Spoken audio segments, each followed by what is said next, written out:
Hi, I'm Joe James, and in this geometry video I'm going to cover points, lines, and planes. A point is a location in space and it has no size. It's represented by just a dot, and it's usually named by an uppercase letter. A line segment is the part of a line that connects two points, and you can see how we draw that here. 2 points with a segment between them. An endpoint is a point at one end of a segment, or the starting point of a ray, as you can see here. A ray has a starting point and it extends infinitely in the other direction. A line is a straight path. It has no thickness. It extends infinitely in two directions, so both directions where the arrows point. And a plane is a flat surface that has no thickness and extends infinitely. You can think of a piece of paper extended infinitely in all directions. So if two lines intersect, their intersection is exactly 1 point, as you can see here. If a line and a plane intersect, and the line does not lie on the plane, then the intersection is exactly 1 point, as you can see here. In other words, the line passes through the plane. And if two planes intersect, then they intersect in a line. Measuring angles, we use degrees, which is shown with this symbol here, the small circle to the upper right of the number. And there are 360 degrees in a full circle. So if we start out at this bold black line at 0 degrees, and we work our way up and to the left, counterclockwise, this red line is 60 degrees, so a 60-degree angle is formed here between 0 and 60. And then straight vertical is 90 degrees in green here. That's a right angle. And a right angle, usually we indicate with these little square bracket here in the corner of the angle. And if we continue on around, we'll get to 135 degrees. And then a straight line is 180 degrees.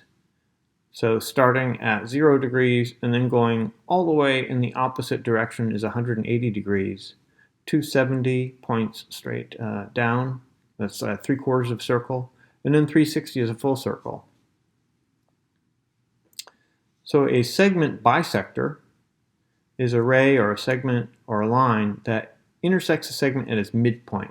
So the midpoint of this segment is where this bisector comes through, and that basically cuts this segment into two congruent or equal halves. Congruent angles are just two angles that have the same measure. And we indicate congruent angles or equal angles with a little red angle bar. Angle bisector is a ray or line that divides an angle into two equal parts. So we form two congruent angles inside of the larger angle. Complementary angles are two angles that add up to 90 degrees, and supplementary angles are two angles that add up to 180 degrees for a straight line.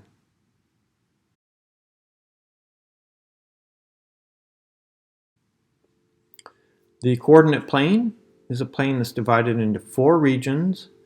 You can see here, 4 regions by an x-axis or horizontal axis and a y-axis or a vertical axis.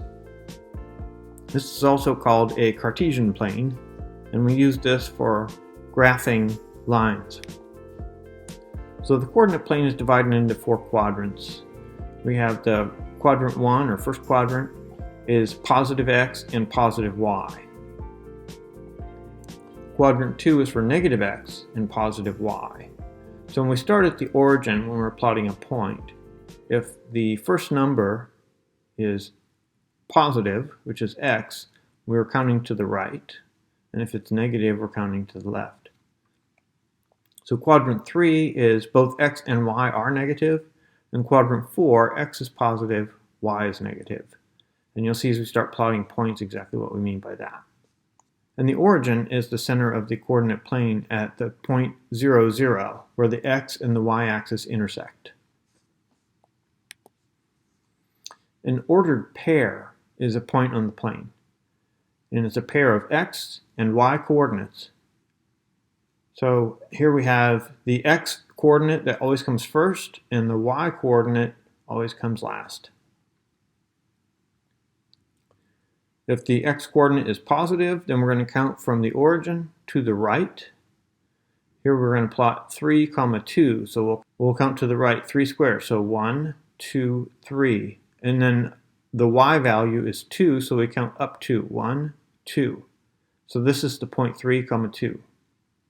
Now to plot -2, -4, since it's negative, our x value is -2, we're going to count backwards or to the left, 1, 2, and then -4 we count down 4 to get to this point.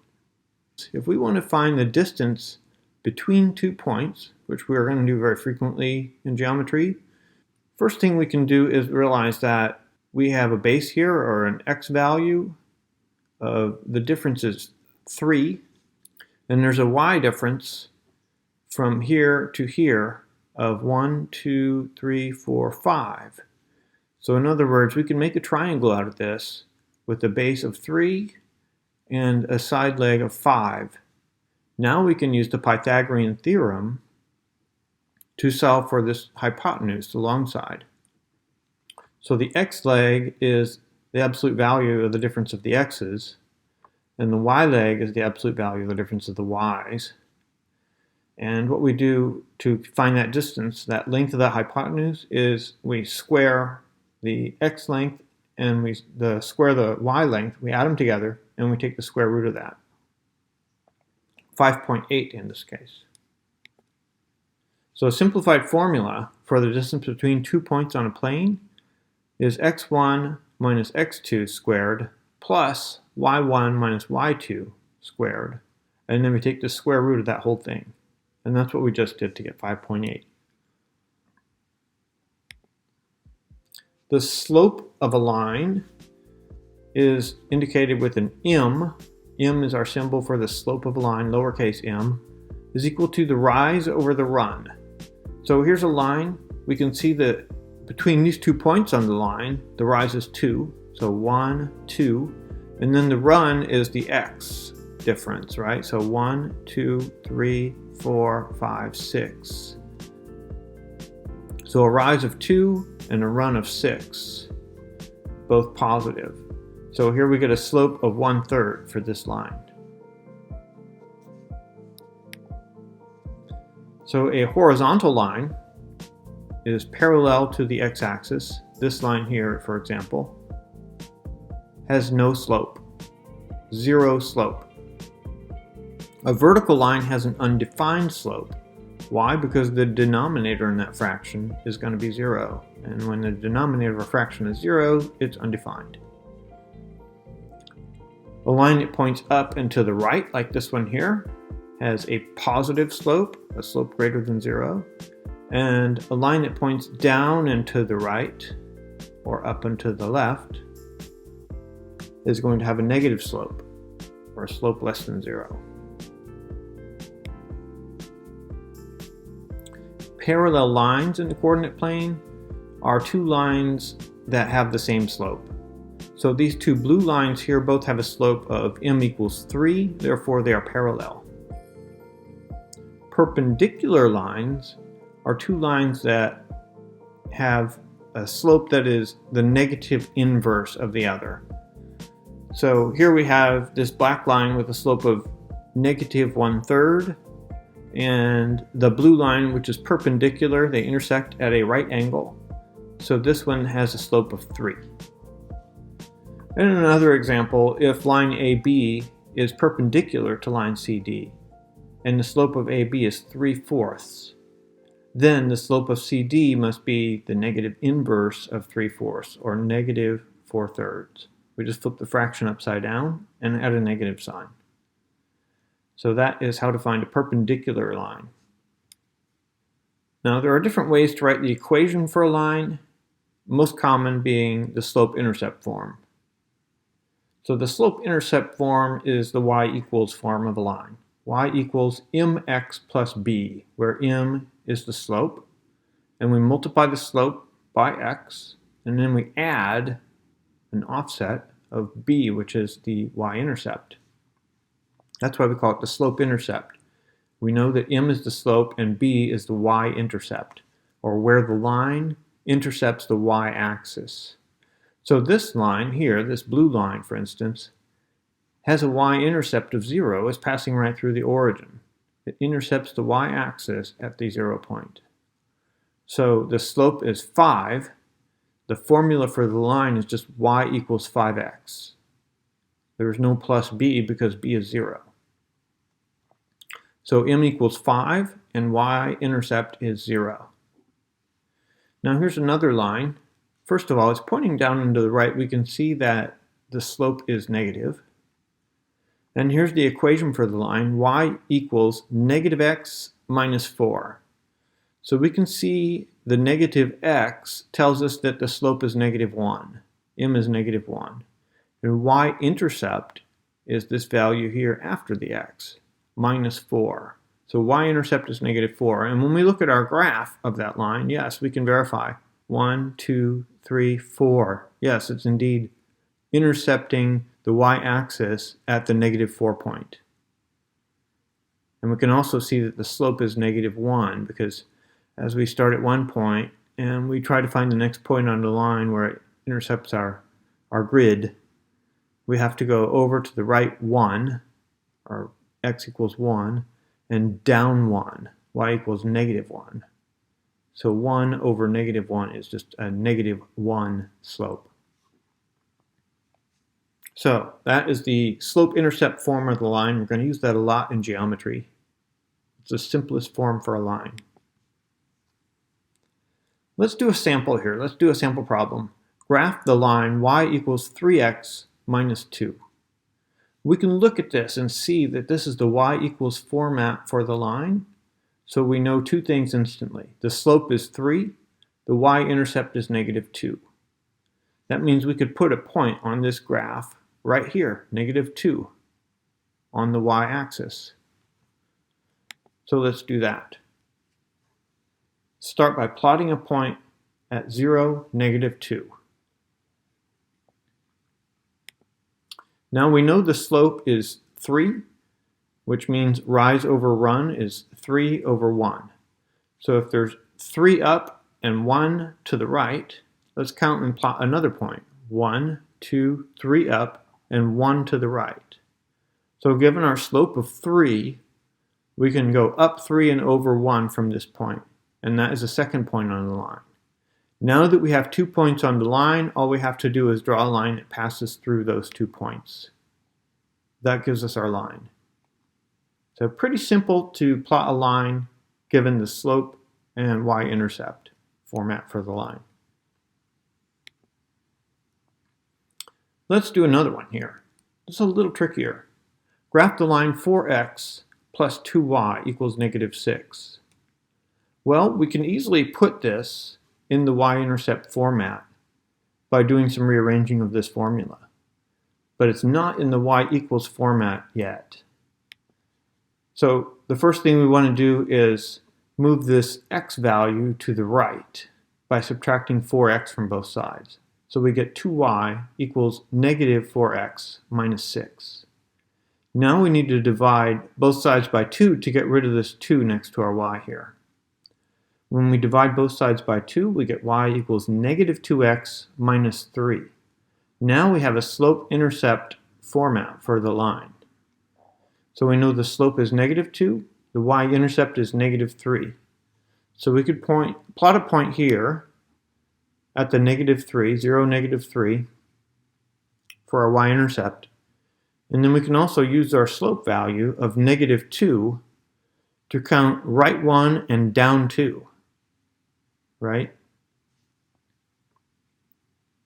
Now we have 2 points. We simply connect those with a line, and we have our line.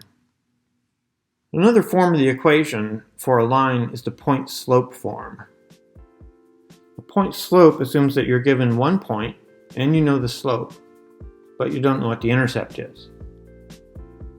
And the form looks like this. Y minus y1 is equal to m times x minus x1, where x1, y1 is a point on the line. So here we're given a line where the equation for the line is y minus 2 equals negative 4 times x plus 3. If we want to extract the slope and the point from this equation for the line, we can look at this value here and see that this is the slope of negative 4. M equals negative 4. And a point is going to be the negative of this, right? Since we have y minus y1, what we have is y is 2.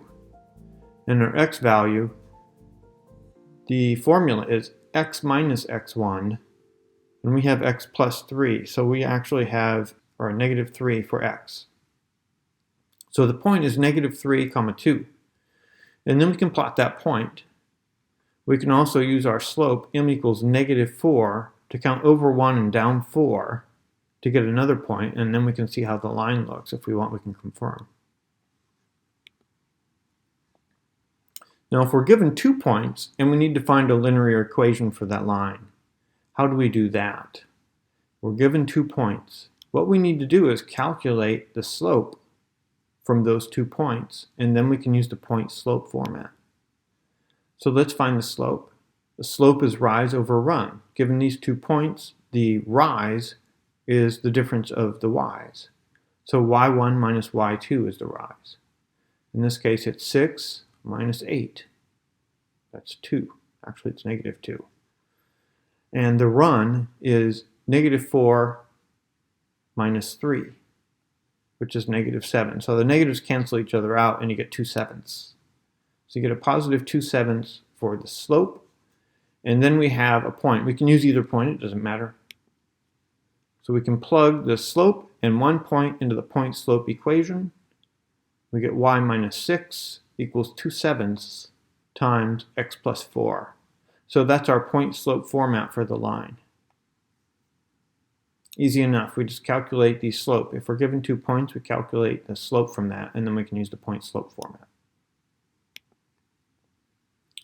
Now, how do we find the y-intercept from the point-slope form? If we're given a point-slope equation for a line, for instance, y minus 4 equals 4 times x minus 3. This is a point-slope format for a line. We can find the y-intercept by setting x equal to 0 and solving for y.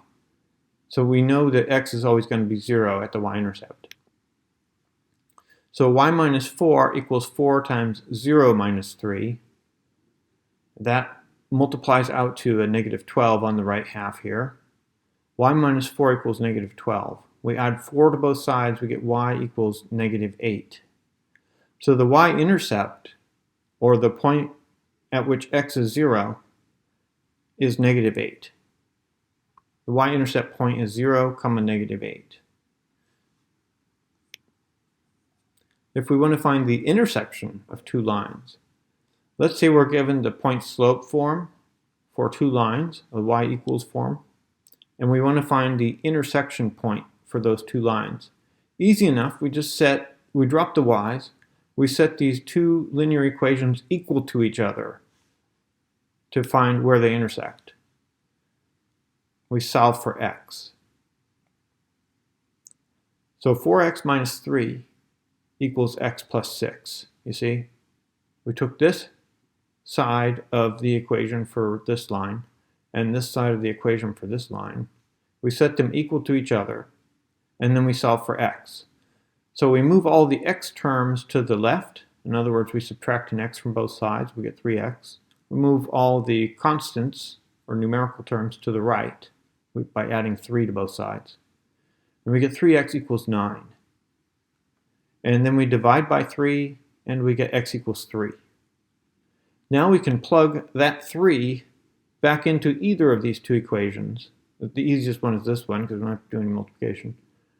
3 plus 6, y equals 9. So the point of intersection is at 3, 9. We just plugged that 3 into either one of these 2 lines to figure out what the y point of intersection is, and it's at 9. And we would get the same result in both of them. So 4 times 3 is 12, minus 3 is also 9.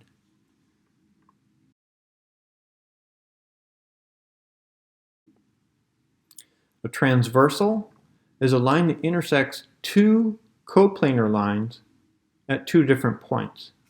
And it forms 8 different angles. Because when two lines intersect, it forms 4 angles, as you can see. When it intersects two lines, there are a total of 8 different angles. And we call these, between the two lines, interior angles, and the angles formed outside of both of the lines, exterior angles. Now we have corresponding angles. There are 4 pairs of corresponding angles, and they lay on the same side of the transversal and on the same sides of the two lines transversed. So we have line I and line J, right? Corresponding angles are these 2 blue dots. They both lie to the right of line K, our transversal, and they both lie above lines I and J. Now we also have 3 more pairs of corresponding angles, right? Above and to the left, below and to the left, below and to the right. But we highlighted here one set of corresponding angles to this transversal K. Alternate interior angles. There are 2 pairs of alternate interior angles. They are angles that lie on the opposite sides of the transversal and on the inside of the 2 different lines. So in gold is 1 pair, and in another pair would be here and here where the blue dot is. So there are 2 pairs of alternate interior angles. And then we have alternate exterior angles that lie on opposite sides of the transversal K and on the exterior of the 2 lines. So here's 1 pair in the gray dots, and another pair would be this blue dot and down here, these 2 angles. So 2 pairs of alternate exterior angles. Now, when those 2 lines are parallel, like in this case, I and J are parallel, the transversal forms angles that are congruent. So, corresponding angles are all congruent. In other words, this blue dot and this blue dot are corresponding angles to these 2 parallel lines. So these 2 are congruent. They have the same measure. These 2 blue dots here are congruent because they're corresponding angles of 2 parallel lines. Alternate interior angles, for instance, these 2 gold dots here are alternate interior angles, and these 2 gold dots here are alternate interior angles, also are congruent. They have the same measure. And alternate exterior angles. So this gold dot and this gold dot are alternate exterior angles, and they have the same measure, as well as this blue and this blue dot. So when we have 2 parallel lines, I and J, and we have a transversal of those 2 parallel lines, we end up with 8 angles that all have one of 2 different measures, right?